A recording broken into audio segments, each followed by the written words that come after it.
요한복음 8장 31절에서부터 43절까지. 그러므로 예수께서 자기를 믿은 유대인들에게 이르시되 너희가 내 말에 거하면 참 내 제자가 되고 진리를 알지니 진리가 너희를 자유케 하리라. 저희가 대답하되 우리가 아브라함의 자손이라 남의 종이 된 적이 없거늘 어찌하여 우리가 자유케 되리라 하느냐. 예수께서 대답하시되 진실로 진실로 너희에게 이르노니 죄를 범하는 자마다 죄의 종이라. 종은 영원히 집에 거하지 못하되 아들은 영원히 거하나니. 그러므로 아들이 너희를 자유케 하면 너희가 참으로 자유하리라. 나도 너희가 아브라함의 자손인 줄 아노라. 그러나 내 말이 너희 속에 있을 곳이 없으므로 나를 죽이려 하는도다. 나는 내 아버지에게서 본 것을 말하고 너희는 너희 아비에게서 들은 것을 행하느니라. 대답하여 가로되 우리 아버지는 아브라함이라 하니 예수께서 가라사대 너희가 아브라함의 자손이면 아브라함의 행사를 할 것이오늘 하나님께 들은 진리를 너희에게 말한 사람인 나를 죽이려 하는도다. 너희는 너희 아비의 행사를 하는도다. 대답하되 우리가 음란한 데는 나지 아니하였고 아버지는 한 분뿐이시니 곧 하나님이시로다. 예수께서 가라사대 하나님이 너희 아버지였으면 너희가 나를 사랑하였으리니 이는 내가 하나님께로 나서 왔음이라. 나는 스스로 온 것이 아니요 아버지께서 나를 보내신 것이니라. 다 같이 어찌하여 내 말을 깨닫지 못하느냐. 이는 내 말을 들을 줄 알지 못함이로다. 말씀에 의한 믿음인가 를 제목으로 말씀드리기를 원합니다. 지난 시간에는 하나님을 기쁘시게 하는 기도에 대해서 말씀을 드렸죠. 제자들이 기도를 가르쳐 달라고 그랬어요. 기도를. 기도를 잘하는 사람들은 예루살렘 성 안에 또 예루살렘 성전 안에 수많은 사람들이 있었죠. 상대적으로 이 사람들은 그 사람들에 비해서 기도도 제대로 할 줄 모르는 그런 소외 계층이었습니다. 그래서 이 제자들 또한 좀 기도를 좀 잘하고 싶었었나 봐요. 또 예수님은 늘 기도에 힘쓰셨으니까 기도를 잘하고 싶은 마음 속에서 우리에게도 기도를 좀 가르쳐 주세요. 여러분들도 기도를 잘하고 싶은 욕심이 있죠? 야, 저 사람은 어떻게 저렇게 기도를 잘할까? 나도 저 사람처럼 기도 좀 잘하고 싶은데. 근데 제자들은 상대적으로 기도를 잘 못했나 봐요. 그래서 기도를 좀 가르쳐 달라고 요청을 했다라는 것이죠. 그랬더니 예수님께서 기도를 가르쳐 주시는데 첫 번째가 뭐예요? 주기도문이었어요. 주기도문. 너희들에게 아버지가 있다라는 것이죠. 아버지가. 그러니까 기도도 할 줄 모르고 아무것도 제대로 할 줄 모르는 상태에서 하나님은 이들에게 먼저 아버지가 되어 주셨다라는 것입니다. 아버지가 있는지조차도 모르는 사람들에게 아버지가 되어 주셨다라는 거예요. 그래서 하늘에 계신 아버지요. 그럼 이 사람들이 하늘에 계신 아버지요라고 부름으로 인해서 아들답게 살았을까요? 아들답게 살지 못했습니다. 아들답게 살지 못하는데 결국은 어떻게 됐습니까? 아들답게 살게 됐어요? 안 살게 됐어요? 결국은 하나님의 아들답게 살게 됐습니다. 무엇에 의해서? 성령에 의해서. 성령에 의해서. 그래서 우리는 우리의 삶 속에서 구해야만 하는 일들이 많이 있게 되는 것이죠. 찾아야만 하는 그런 일들이 많이 있게 되는 거예요. 문이 닫힌 것 같아서 문이 열려야만 하는 그런 일들을 많이 경험하게 되는 것이죠. 이 모든 인생의 문제들을 해결하게 되는 중요한 열쇠는 뭘까요?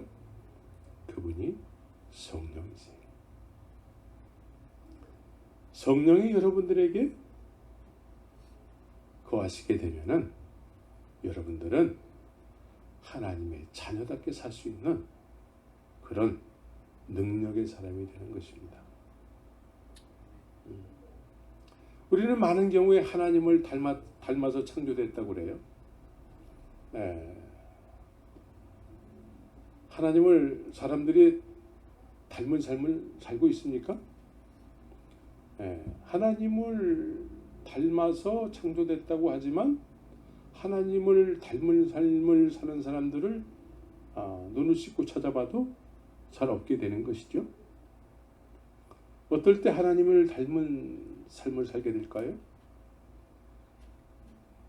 하나님의 자녀로서 성령을 소유했을 때 그 성령은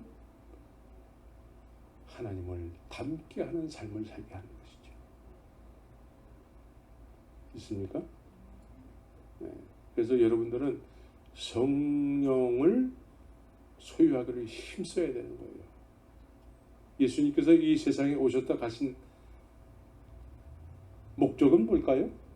우리의 죄를 위해서, 물론 죄값을 치르기 위해서 오셨지만 죄값을 치르고 난 이후에 주님이 원하심은 뭐예요?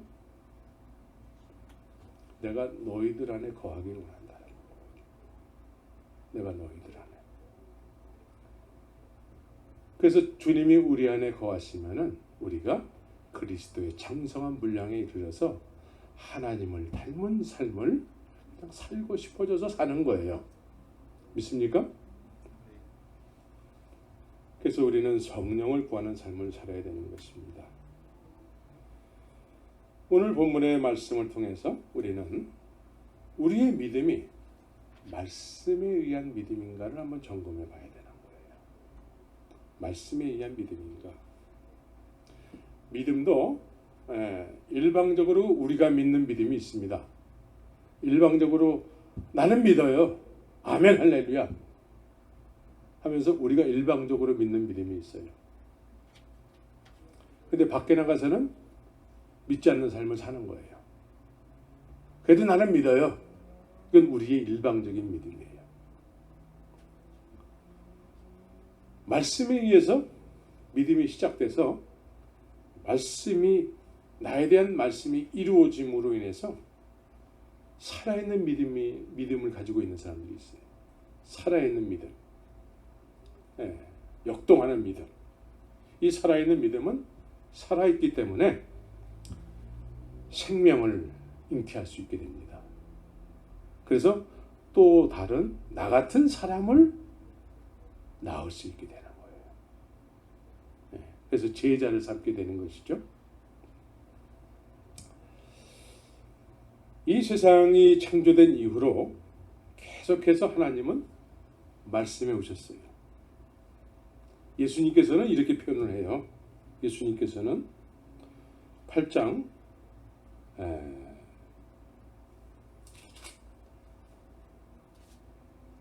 25절에 보면은 저희가 말하되 네가 누구냐? 예수께서 가라사대 나는 처음부터 너에게 말하여온 자니라. 처음부터 말해온 자다라고 예수님께서 당신 자신을 이렇게 드러내 보여주셨어요. 그래서 오늘 이 본문의 내용은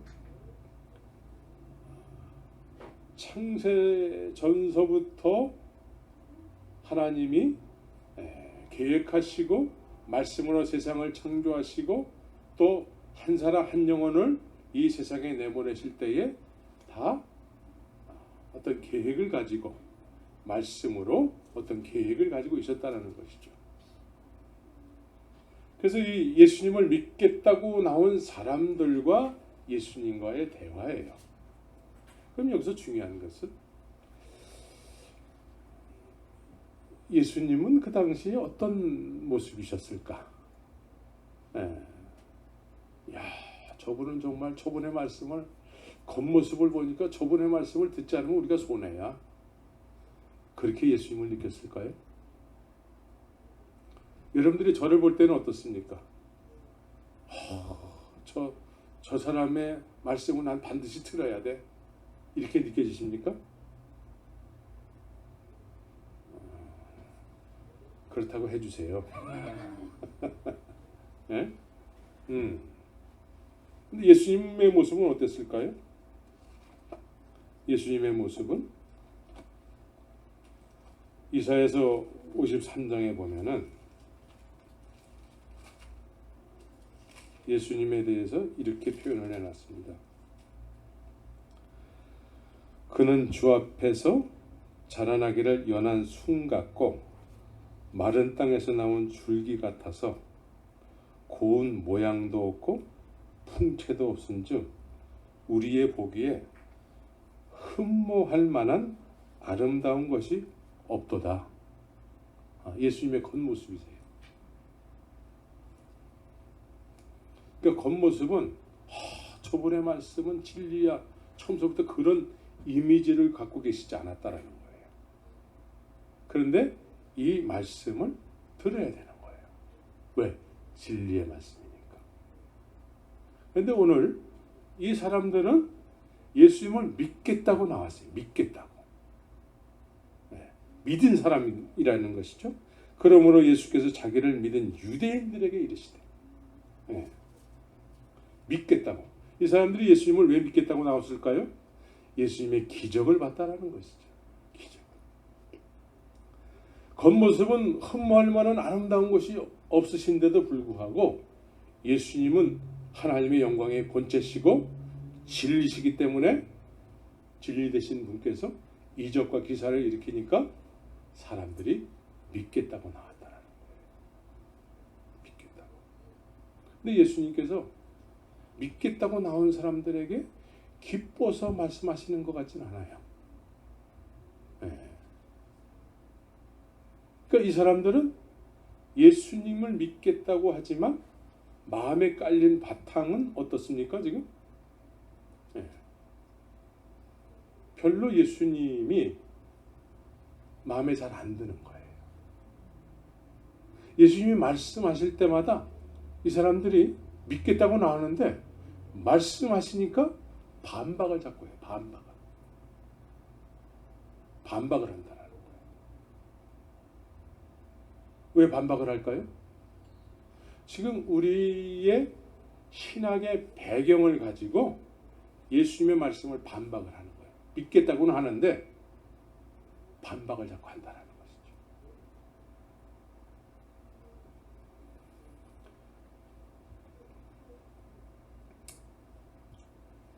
그래서 아버지를 가리켜 말씀하신 줄을 깨닫지 못하더라 그래요. 이 사람들이 하나님이라고 이렇게 믿는데 예수님께서 그 하나님에 대해서 말씀을 하는데 이 사람들이 이해를 못하는 거예요. 하나님을 믿는다고 하는 사람들이 하나님에 대해서 예수님께서 말씀하시는데 이해를 못해요. 그런데 믿겠다고 나왔다는 거예요. 그리고 또 반박을 해 자꾸. 반박.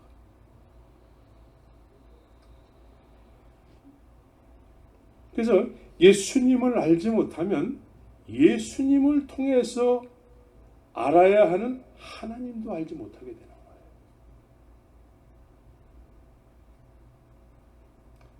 그럼 어찌됐든 간에 30절에서는 이 말씀을 하시며 많은 사람들이 믿더라. 그래서 자기를 믿은 유대인들에게 이르시되 그래서 이들은 어떻게 믿기를 원한다라는 거예요. 어떻게 믿기를 원한다라는 것이죠. 그 내용이 뭐예요?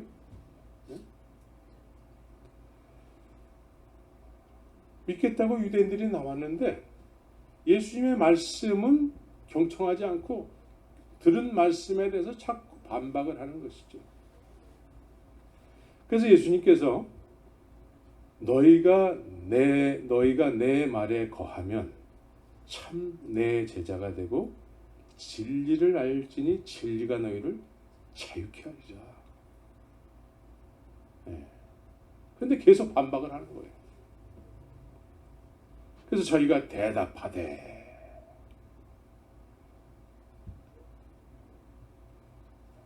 그래서 34절에서부터 38절까지의 내용이 예수께서 대답하시되 진실로 진실로 너에게 이르니 죄를 범하는 자마다 죄의 종이니 종은 영원히 집에 거하지 못하되 아들은 영원히 거하나니 그러므로 아들이 너희를 자유케 하면 너희도 참으로 자유케 되리라. 나도 너희가 하나님 아브라함의 자손인 줄 아노라. 그러나 내 말이 너희 속에 있을 것이 없으므로 내 말이 너희 안에 있을 것이 없다라는 것이죠. 믿겠다고 하는 사람들에게 말씀을 전하니까 계속 반박을 해서 하나님의 말씀, 예수님의 말씀이, 진리의 말씀이 있을 것이 없대요. 근데 믿는데. 그래서 말씀에 의한 믿음인가를 우리가 점검을 해봐야 돼요.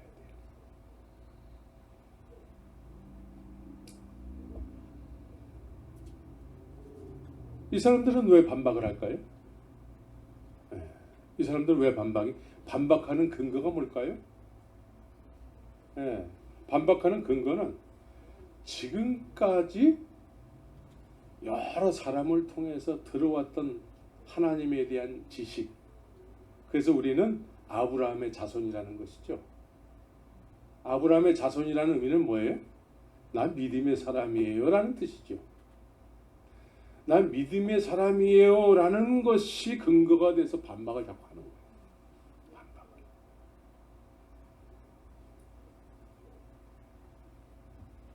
그래서 40절에서 예수님께서는 지금 하나님께 들은 진리를 너에게 말한 사람인 나를 죽이려 하는도다. 믿겠다고 하는데 이들의 신앙적 배경이 예수님의 말씀에 대해서 자꾸 반박을 하고 맞지 않으니까 나중에는 죽이기도 하게 되는 것이죠. 핍박을 하게 되는 것이죠. 오늘날 예수님의 이름이 많은 사람들에게 훼손을 당하고 있어요. 예수님의 이름이 훼손을 당하고 있어요. 어떤 사람들을 통해서 훼손이 당할까요? 전혀 믿지 않는 사람들이 훼손할까요? 믿지 않는 사람들은 아예 모르기 때문에 그냥 그 사람들 그냥 자연스럽게 그냥 살아가는 거예요. 어떤 사람이 훼손을 할까요? 믿는다고 하는 사람들이 훼손을 하는 거예요. 믿는다고 하는데 내 육신적인 어떤 그런 이 시대의 풍조를 쫓아서 살아가는 믿음, 이런 거를 통해서 하나님의 말씀을 이해하기 때문에 예배당 안에서는 믿지만 밖에서는 안 믿는 삶을 살아도 괜찮다라고 여기게 되는 것이죠. 그래서 주님께서도 죄를 범하는 자마다 죄의 종이다. 그러니까 이 사람들은 아브라함의 자손들인데 죄도 여전히 짓고 있다라는 것이죠. 오늘날 어떻습니까? 우리 믿음의 사람들이라고 다 여기잖아요. 여기는데 예배당도 다니고 열심히 하는데 일단 구원은 받았으니까 됐다라고 여기게 되죠. 죄는 어떻게 질까요? 죄라는 게 도대체 뭘까요? 죄를 지어도 무감각한 사람은 정말 죄를 짓는 사람이고, 죄를 져도 그것이 죄인 줄 알아가지고 회개하는 사람은 그 사람은 믿음 가운데 인도함을 받는 사람이에요.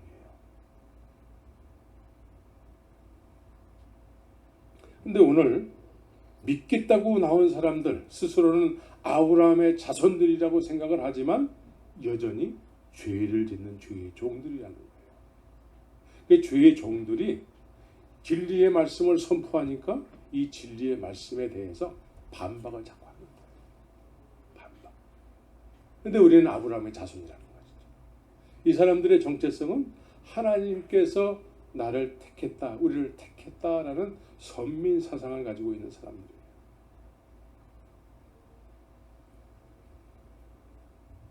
그래서 이런 사람들처럼 예수님의 말씀을 받아들이지 않는 채 믿겠다고 하게 되면은 믿음이 있다고 하게 되는 어떤 그런 믿음은 일방적인 믿음이 되는 것입니다. 일방적인 믿음. 이런 일방적인 믿음은 하나님 말씀을 자기들 위주로 자꾸 해석을 해요. 자기들 위주로 자꾸 해석을 하면은 하나님의 말씀은 반드시 헛되이 돌아오는 법이 없는데 자기들 위주로 해석을 하게 되면 하나님의 말씀이 역사를 안 하세요. 역사를 안 하게 되면은 열매 없는 신앙생활을, 무미건조한 신앙생활을 계속 이어서 하게 되는 것입니다. 그래서 입만 무성한 무화과 나무와 같이 되는 거예요. 입만 무성한. 그런데 이렇게 살아가는 것을 이제 이게 굳어지게 되면은 이런 것 자체를 정상이라고 생각을 해요. 정상이라고. 그래서 10년 전이나 20년 전이나 지금이나 앞으로 10년 후나 별로 이렇게 발전된 모습이 없게 되는 것이죠. 별로 발전된 모습이 없어요.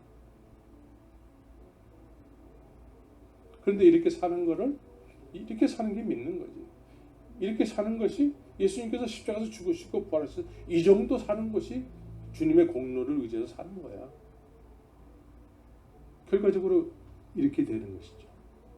결과적으로. 그렇죠? 그럼 내가 만약에 그런 삶을 살고 있다면 다른 사람에게 이렇게 사는 게 믿는 거야.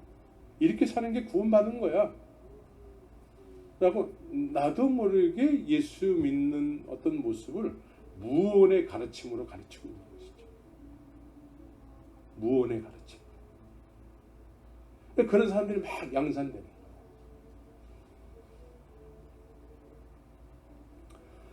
오늘 예수님께서는 스스로 아브라함의 자손이라고 여기는 사람들에게 말씀하고 있으십니다. 이들은 스스로 아브라함의 자손이라는 자부심을 가지고 있어요. 자부심. 난 믿음의 사람이에요. 그런데 예수님께서 아브라함의 행사는 하지 않은 채 아브라함의 자손이라고만 하고 있다는 것이죠. 아브라함의 행사. 그래서 오늘날로 말한다면 이 아브라함의 자손, 스스로 아브라함의 자손이라는 정체성으로 살아간다면 난 믿음의 사람이에요. 하는데 하나님께서 인정하실 만한 어떤 믿음에 따르는 행함이 없는 그런 삶을 살고 있는 것이죠. 우리는 일방적인 믿음의 사람이 돼서는 안 돼요. 마태복음 7장에 보면은 일방적인 믿음의 사람들의 모습이 나와요. 주여 주여 했는데 주님은 난 널 몰라 라고 하게 되는 것이죠. 그래서 이렇게 아브라함의 자손의 정체성을 가지고 난 믿음의 사람이요 해가지고 아주 높은 자리까지 올라온 사람이 있잖아요. 믿음의 사람이에요. 난 믿음의 사람 하면서 사람들에게 본을 보이기도 하고 사람들에게 선생 노릇도 하고 했던 니고데모라는 사람이 있단 말이에요. 니고데모. 이 사람에게 예수님께서 너 거듭나야 돼. 물과 성령으로 거듭나야 돼. 거듭나야 된다는 것이죠. 거듭나지 않게 되면은 우리는 아브라함의 정체성을 가지고 일방적인 믿음으로 살아갈 수밖에 없습니다. 그래서 혈통으로나 육정으로나 사람의 뜻으로 나는 거예요. 사람의 뜻으로. 하나님의 뜻으로 나지 않고 혈통으로나 육종으로나 사람의 뜻으로 나는 거예요. 그래서 이 모태 신앙이 거듭나지 못하게 되잖아요. 모태 신앙? 이 거듭나지 못하게 되면은 못된 신앙이 되는 거예요. 못된 신앙.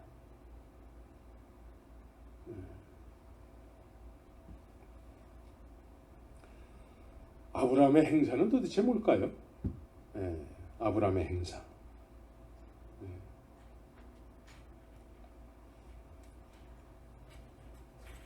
나도 너희가 아브라함의 자손인 줄 아노라. 그러나 내 말이 너희 속에 있을 것이 없으므로 나를 죽이려 하는도다. 너희가 아브라함의 자손이면 아브라함의 행사를 할 것이거늘. 아브라함의 행사. 아브라함의 행사가 뭘까요?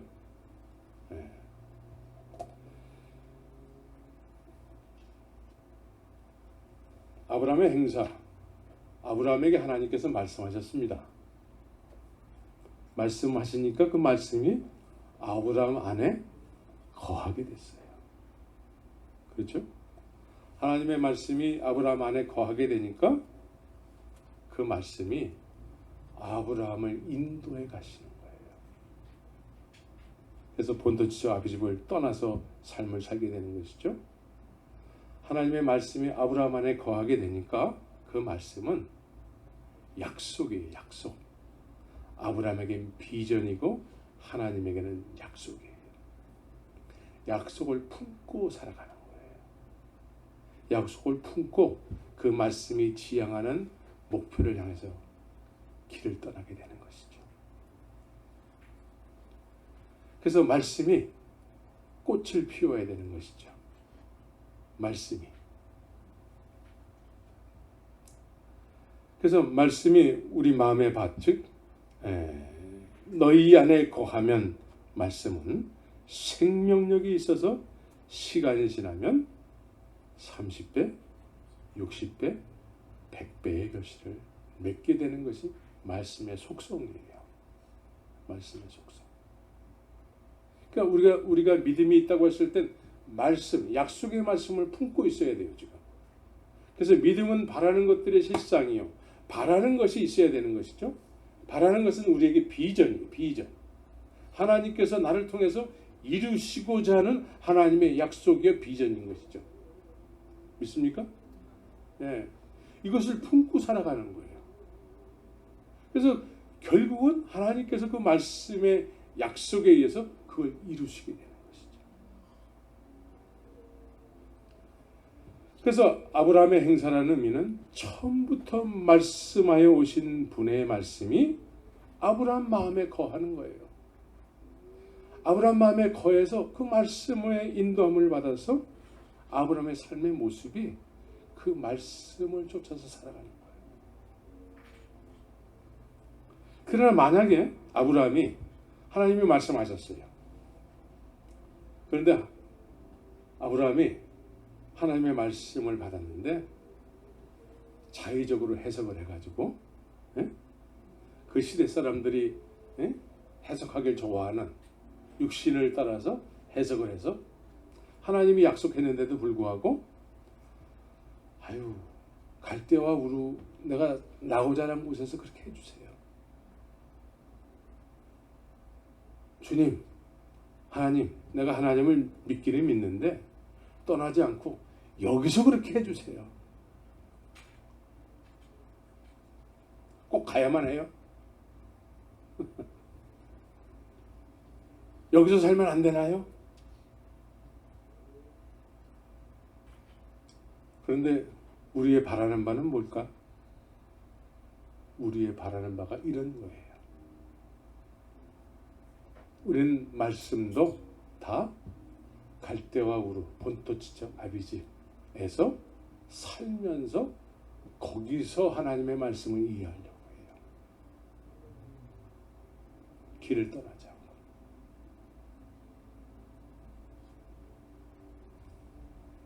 오늘날의 문제는 본토 친척 아비집에서 신앙생활을 하려고 한다는 거죠.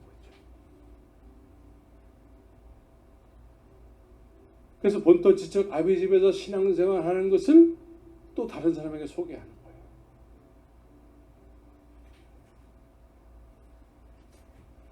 그 전에 이제 이 패스트 컨트롤하는 어떤 사람에게 이제 바퀴벌레를 좀 죽여달라고 이렇게 얘기를 했더니 그 사람이 이제 요만한 약을 통에다가 이렇게 통을 몇 개 주면서 그걸 이렇게 모서리마다 이렇게 놓게 했어요. 그러니까 바퀴벌레가 그 상자를 들어갔다 나와가지고는 비실비실해. 그래서 이렇게 쉽게 죽일 수도 있겠더라고. 그런데 죽이지 말래요. 죽이지 말래요. 왜냐하면 걔가 그 비실비실 약을 먹고 비실비실 되는 애가 다른 바퀴벌레에게 그 입을 맞춰서 그걸 이렇게 준다라는 거예요. 그러면 걔도 비실비실 된다는 거예요. 그래서 다 그 약에 오염이 돼가지고 다 죽는데.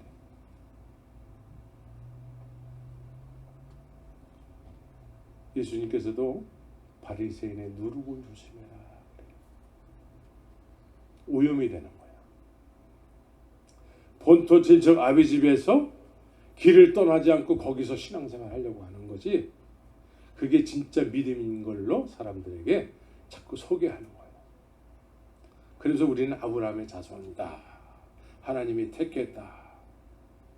그래서 아브라함도 나오고 하나님 이름도 나오고 다 나와요. 근데 떠나지 않기 때문에 발전이 없는 것이죠. 그리고 진리의 말씀이 선포되면은 아유 어떻게 우리가 그렇게 살아요? 아유 우리가 인간인데 어떻게 이렇게 살아요?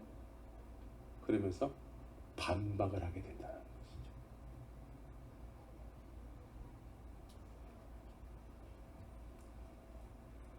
그래서 이런 사람들은 죄를 범하는 자마다 죄의 종이라. 심심치 않게 죄를 범하면서도 우리는 이미 믿었기 때문에 구원은 받아요. 라고 얘기하는 사람들을 심심치 않게 만나게 되죠. 우린 이미 하나님의 택한 백성들이에요. 하나님도 이 정도는 난 눈 감아줘요. 이러면서 합리화시키게 되는 것이죠. 성경에는 아브라함뿐만이 아니라 아브라함의 행사를 쫓아서 살았던 사람들이 나오죠. 아브라함은 하나님의 약속의 말씀을 품었기 때문에 그 품어진 말씀을 쫓아서 갈대와 우르를 떠나서 살게 된 것이죠. 본토 친척 아비 집을 떠나서 살게 되는 거예요. 본토 친척 아비 집을 떠나야 돼요. 예? 그래서 본토 친척 아비 집을 떠나야지만 하나님의 약속의 말씀이 이루어지게 되는 것이죠. 믿습니까? 예. 그래서 이루어진 사람들은 이제 죽는 것도 유익합니다. 내게 거하시는 분은 그리스도니 그분을 위해서 살다가 죽는 것도 유익함이라 라고 고백하게 되는 것이죠. 찬송만 부르는 것이 아니라 실제로 그러한 삶을 살게 되는 것이죠. 그래서 본토 친척 아비 집을 떠난 사람들, 아브라함의 행사를 쫓아서 살아갔던 사람들 중에 야곱이라는 사람이 있죠. 야곱. 이 사람은 그토록 자기에게 없는 것을 소원했잖아요. 뭘 소원했어요? 장자의 축복권을 소유하기를 그렇게 소원했어요. 그래서 장자의 축복권이라는 것은 뭐 우리가 이렇게 물건처럼 있는 것이 아니죠. 네? 그러니까 하나님과 관계된 사람들에게는 하나님께서 보이지 않는 어떤 하나님의 생명, 비전 이런 것이죠. 그런데 야곱이 그걸 굉장히 소중하게 여겼다라는 것이죠. 에서는 그걸 팥죽 한 그릇보다도 못하게 여겼다는 거예요. 그래서 팥죽 한 그릇보다도 못하게 여기는 에서에게 있는 것을 야곱이 소유하게 됐죠. 소유하게 되니까 우리가 원하는 그 축복이 막 충만하게 임했나요? 그걸 소유함으로 인해서 야곱은 본토 지적 아비 집을 떠날 수밖에 없어요. 그래서 삼촌 집에 가가지고 죽도록 종살이하고, 물론 그 중에는 재미도 좀 봤죠. 예? 예. 재미도 좀 봤어요. 그런데 결국은 약복강이라는 곳에서 딱 한 번 걸리게 되죠. 예. 죽음이라는 그림자가 이렇게 들이우고 있는 것이죠. 여기서 야곱은 이제 하나님과 씨름했다 라고 성경은 소개하고 있습니다. 예, 죽는 것이 두려운 거예요. 죽는 것이. 그래서 천사와 씨름해서 이제 너는 더 이상 야곱이라 하지 말고 이스라엘이라 해라. 여기서 거듭나는 거예요. 여기서 거듭나는 거예요. 그래서 하나님의 장자의 축복권을 잃어버리지 않고 그걸 소유한 채 이스라엘이라는 이름으로 바뀌어서 이제 고향으로 돌아가게 되는 것이죠. 이처럼 하나님의 비전을 소유해서 살게 된 사람들은 살던 곳에서 이루어지지 않아요. 본토지죠 아비 집에서 이루어지지 않아요. 거기서 떠나야 돼. 예수님은 나는 길이요 진리요 생명이니 나로 말미암지 않구나. 길이라는 것은 뭡니까? 가는 거예요. 길을 가는 거예요. 내가 지금까지 살아왔던 곳에서 이제 예수님을 쫓아서 길을 떠나는 거예요. 그럼 어디가 나올까요? 아버지의 나라가 나온다는 것이죠. 그래서 아브라함의 행사를 쫓아서 살아간 사람 중에 요셉이라는 사람도 있단 말이에요. 요셉. 요셉이라는 사람은 하나님께서 꿈을 통해서 하나님의 비전을 품게 하셨습니다. 꿈을 통해서. 잠도 잘 자야 돼요. 예? 꿈을 한번 잘못 꿔가지고 형제들로부터 배척을 받고, 예? 팔림을 받고, 그래서 요셉도 본토지죠 아비 집을 떠나게 된 것이죠. 본토지죠 아비 집을 떠나게 된 거예요. 그래서 막 팔려가요.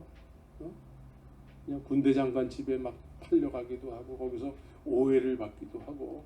예? 그런데 성경은 그 요셉에게 뭐라고 얘기합니까? 형통했다. 형통. 왜 형통이란 말을 쓸까요? 하나님의 비전에 점점 가까워지고 있다는 거예요. 예?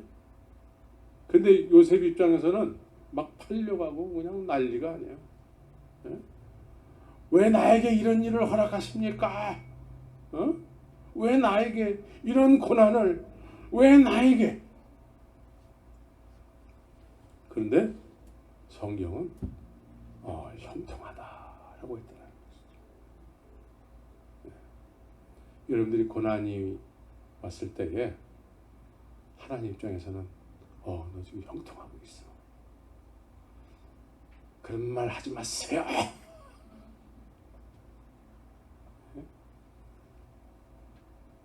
형통. 그러니까 하나님의 약속 앞에 점점 가까워지고 있고 지금 제대로 되고 있다는 것이죠. 하나님 입장에서.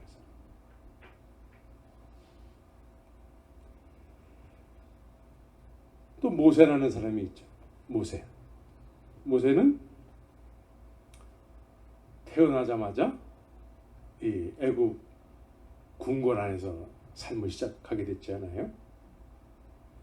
그래서 정말 40년 동안은 호의호식하면서 그냥 잘 살았어요. 그런데 어느 날 갑자기 자기가 히브리인이라는 걸 알게 됐어요. 그래서 히브리인으로 살고 싶어. 히브리인으로. 나 이제 내 민족을 위해서 살 거야. 그걸 알게 되는 순간에 사람을 때려서 죽이고서는 역시 자기가 살던 왕궁 본토 지저 아비 집을 떠나서 이제 광야에서 살게 되는 것이죠. 40년 동안. 40년 동안 광야에서 사는 것이 쉬울까요? 예. 그래도 그 일보다는 지금 내가 겪고 있는 일이 그래도 좀 낫구나. 예? 40년 동안 모세는 광야에서 살았어요. 양치면서. 왕자로 살다가 목동으로 살았다라는 것이죠. 근데 하나님 입장에서는 형통하다. 형통하다라는 것이죠. 내 계획대로 되고 있다라는 것이죠. 그래서 진짜 40년을 보내고 난 이후에는 진짜 하나님께서 원하는 히브리인으로 살게 되는 거예요. 진짜 원하는. 그래서 히브리인으로 정체성을 잃어버리고 살아가는 종살이하는 사람들에게 진짜 히브리인처럼 살게 하는 지도자가 되는 것이죠. 그래서 여러분들에게 고난이 있으면 감사하시기 바라요. 감사하세요. 형통하고 있다는 것이죠.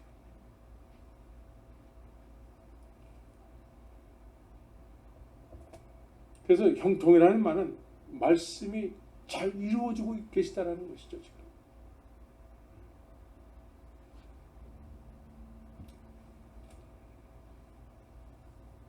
요한복음 1장에 보면은 이제 예수님께서 제자들을 이렇게 부르는 모습이 있어요. 요한복음 1장으로 한번 이렇게 피시기 바랍니다. 요한복음 1장 42절을 보면은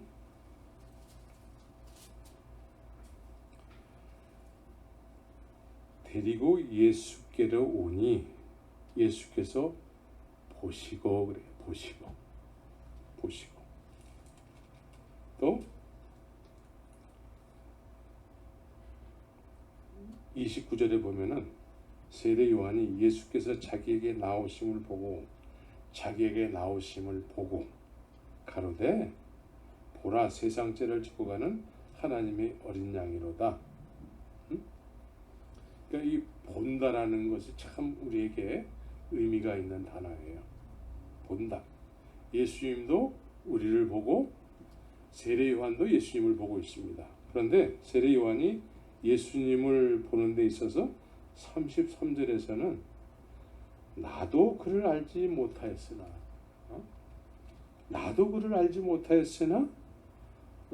나를 보내어 물로 세례를 주라 하시는 이가 나에게 말씀하시되 하나님께서 세례 요한에게 말씀하셨다라는 거예요. 말씀하시니까 그분이 세상 죄를 지고 가는 하나님의 어린 양임을 알게 됐다는 거예요. 그렇죠? 그러니까 겉모습이 예수님께서 나 세상 죄를 지고 가는 하나님의 어린 양이야. 겉모습에 이렇게 쓰여 있는 게 아니죠. 근데 세례 요한이 예수님을 보고서는 성령께서 그렇게 가르쳐 주셨다는 거예요. 저분이 진리야. 근데 오늘은 진리 성령에 의해서 예수님을 보는 것이 아니고 사람들의 가르침을 통해서 예수님을 보게 되는 거예요. 그러니까 예수님의 말씀은 진리가 될까요? 안 될까요? 진리가 안 되는 거예요. 자꾸 반박을 하게 되는 것이죠. 그래서 예수님께서는 예수님도 우리를 보시는 것이죠. 보다. 예수님이 보셨어요. 이 예수님이 베드로 제자들을 언제 보셨을까요? 원래 창세전에 보셨어요. 창세전에 보셨는데 그런데 이 제자들은 하나님께서 자기들을 본지를 몰라요. 근데 예수님께서 이제 오셔서 하나님이 보신 대로 하나님의 보신 것을 예수님께서 이루시기에 오신 거예요. 믿습니까? 그래서 하나님이 보신 걸 모르고 살아가는 사람들에게 하나님께서 보신 내용을 얘기하는 것이죠. 어떻게 얘기할까요? 42절에서는 네가 요한의 아들 시몬이니 장착해봐라 하리라 하십니다. 너는 이제 앞으로 반석이고 너는 앞으로 사람을 낚는 어부가 될 거야. 이것은 언제 누가 보신 거죠? 창세전에 하나님께서 보신 거예요.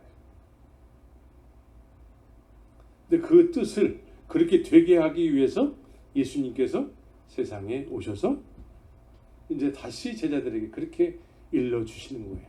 너는 이런 삶을 살기로 계획이 돼 있어. 그렇죠?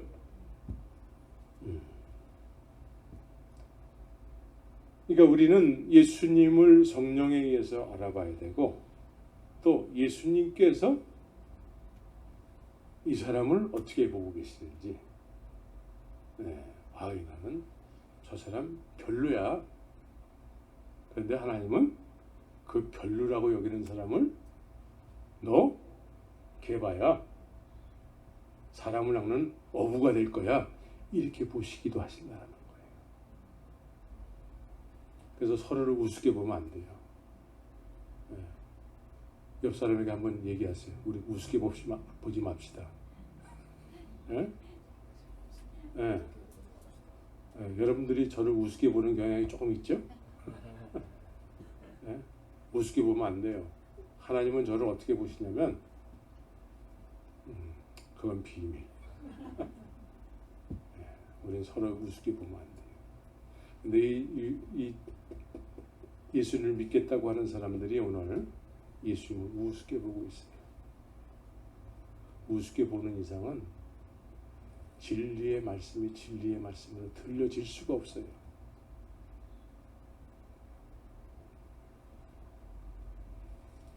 그래서 우리는 주님이 보신 대로 말씀에 의해서 그렇게 돼야 되는 것이죠. 그렇게 돼야 돼요. 근데 그게 언제 됐습니까? 십자가를 통해서 이루어진 거예요. 십자가. 그래서 사도 바울은 나의 자랑은 오직 십자가예요. 십자가 복음이에요. 십자가가 없으면 하나님의 약속의 말씀이 아직 이루어졌다라고 볼 수가 없어요. 근데 그 이루어진 사람들은 이제 십자가가 나의 전부야. 그래서 내게 사는 이는 그리스도니 나는 예수님을 위해서 죽는 것도 유익해 라고 하게 됐다는 것이죠.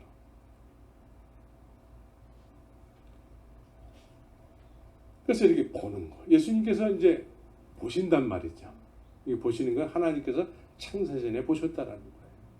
그 계획을 이루러 오셨다라는 것이죠. 그래서 빌립과 나다나엘이라는 사람이 또 나오죠. 빌립과 나다나엘. 빌립과 나다나엘은 이 사람들은 대충 이렇게 유추해 보면은 빌립이 나다나엘을 찾아 이르되 모세가 율법에 기록하였고 여러 선지자가 기록한 그 일을 우리가 만났으니.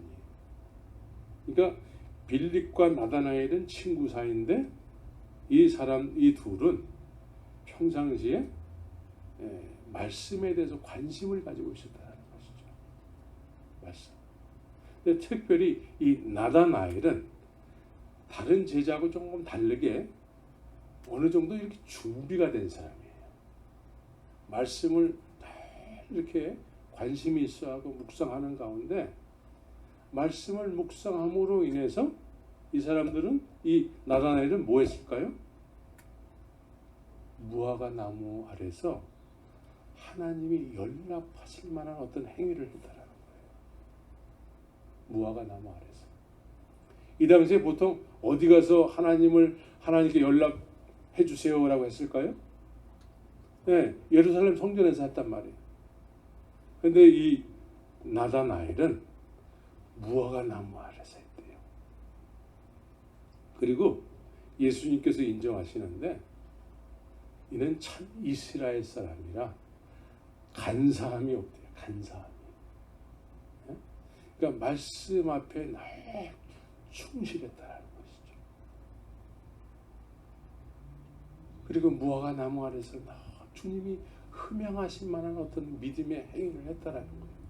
근데 그거를 주님께서 연락하셨다는 거예요. 연락. 여러분들도 그렇다고 해서 여러분들이 무화과 나무를 찾아가지고 할 필요는 없어요. 예? 여러분들에게는 골방이 있잖아요. 골방. 예? 골방에서 주님이 연락하실 만한 믿음의 행위를 하시기 바랍니다.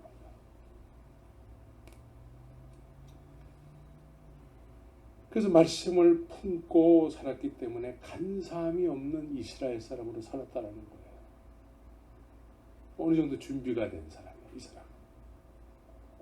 그래서 예수님께서 이 사람을 평가하면서 너도 나를 따르라는 거예요. 너도.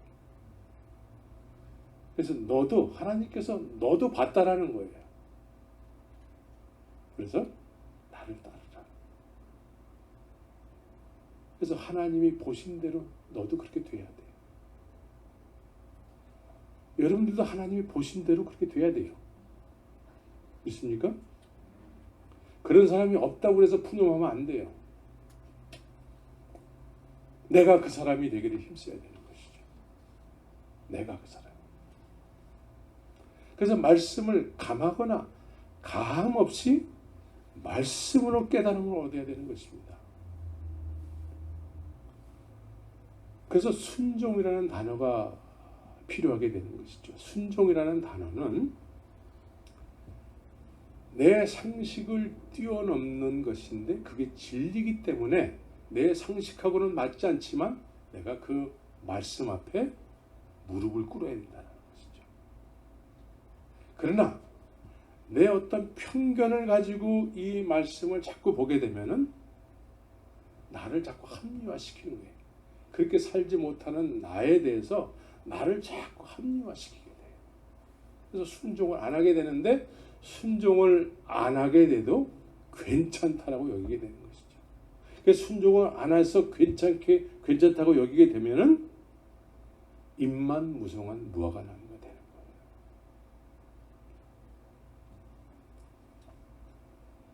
예수님께서 2000년 전에 말씀을 하셨죠.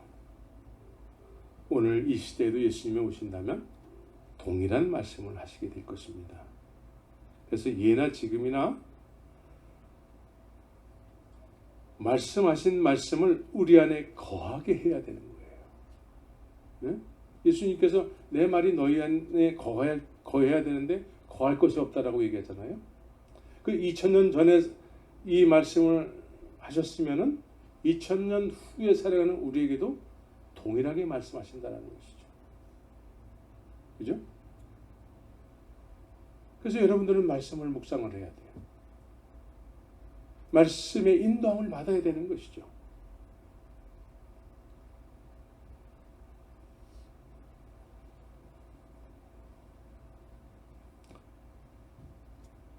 그래서 하나님께서 예수님을 이 세상에 보내신 대로 내가 너희를 그렇게 하겠다라는 것이죠. 그래서 절대적으로 순종이 필요해요. 순종. 우리의 상식이, 우리의 종교적 해석이 순종을 하지 않아도 되는 삶을 살아서는 안 되는 것입니다. 이제 우리가 수십 년을 신앙생활을 하면서 많은 교회들을 거쳤단 말이죠. 이제는 우리의 모든 상식과 신앙적 어떤 기준들을 다 버려버리고 말씀으로 알려고 힘써야 돼요.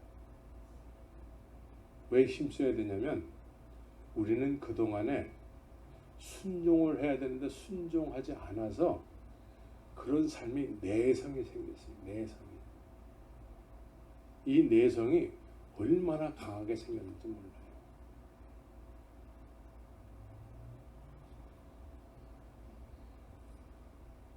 그래서 우리 자아가 십자가에서 죽지 않으면 진리의 말씀을 많이 접한다 할지라도 진리의 말씀대로 살지 않으려고 하는 강한 내성 때문에 진리의 말씀에 순종하지 않아도 믿는 거야 라는 이런 논리의 선수가 되는 거예요. 선수가 된단 말이에요. 이게 선수가 되면은 사람들에게는 인정받을 수 있어요. 그러나 하나님 앞에서 하나님이 기뻐하시는 열매는 왜? 말씀이 이루어지지 않기 때문에 열매라고 할 수 있는 것이 없게 되는 것이죠.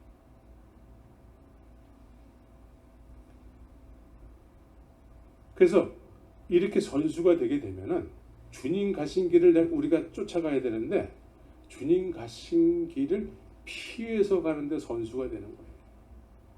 피해서 다녀요. 피해서. 가야 될 길을 피해서. 그래서 엉뚱한 길을 가게 되는 것이죠. 이제 우리는 깨어서 깨어 있어야 되는 것이죠. 정신 차려야 돼요. 그래서 하나님이 나를 품으셨을 때는 나도 주님을 품어야 돼요. 주의 말씀을 품어야 돼요. 그래서 서로를 품어야 돼요. 품어서 이제 주님과 함께 하는 삶을 살아야 되는 것이죠. 그래서 우리는 내적으로 버려야 될 것들이 많이 있잖아요. 우리 뭐 버려야 될 것이 있다고 해서 나 이거 버려야지 해서 버려질 수 있는 것이 아니죠. 그런 것들을 버리기 위해서는 어떻게 해야 될까요? 내가 가져야 될 것들을 가지면 자연스럽게 버려지게 돼요. 내가 소중하게 여겨야 될 것을 내가 자꾸 소중하게 여겨서 소유하게 되면은 버려야 될 것들은 자연스럽게 버려지게 되는 거예요. 우리가 하루 24시간을 통해서 버려야 될 것들 많잖아요. 근데 그 버려야 될 것을 어떻게 버릴 수 있을까요? 그 시간에 소유해야 될 것을 하면 돼. 그죠? 소유해야 될 것을 자꾸 소유하려고 하면은 내가 즐겨하던 것들이 자꾸 버려지게 되는 거예요. 멀어지게 되는 거예요. 반대로 내가 소유해야 될 것을 별로 이렇게 중요하게 여기지 않고 버려야 될 것을 더 소중하게 여기서 그거에 시간 자꾸 보내게 되면은 아무리 말로는 버려야 된다, 내려놔야 된다, 내려놓으면 안 내려놔지는 거예요. 그죠? 네. 그래서 소유해야 될 것을 가까이 하시기 바랍니다. 소유해야 될 것은 기도와 말씀과 기도예요. 그래서 성령을 구하시기 바랍니다. 성령의 부재는 우리가 아무리 그리스도인이라고 얘기하지만 그리스도의 삶을 살지 못하게 합니다. 무장해제가 돼가지고 그리스도의 증인 마귀들이 웃어요. 마귀들이 웃어. 마귀가 인정하는 마귀가 내가 예수도 알고 바울도 아는데 너는 누구냐? 시기야의 아들들이 놀래가지고 도망가잖아요. 영적 세계에서 여러분들의 이름이 마귀들이 아는 이름이 되길 바랍니다. 마귀를 대적하세요. 그럼 마귀가 여러분들을 피해가요. 그래서 마귀의 종로로 타던 사람들이 갑자기 순한 양이 될 수 있어요.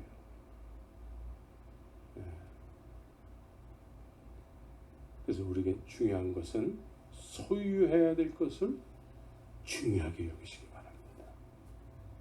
그게 순종이에요. 중요하게 여겨져야 돼요.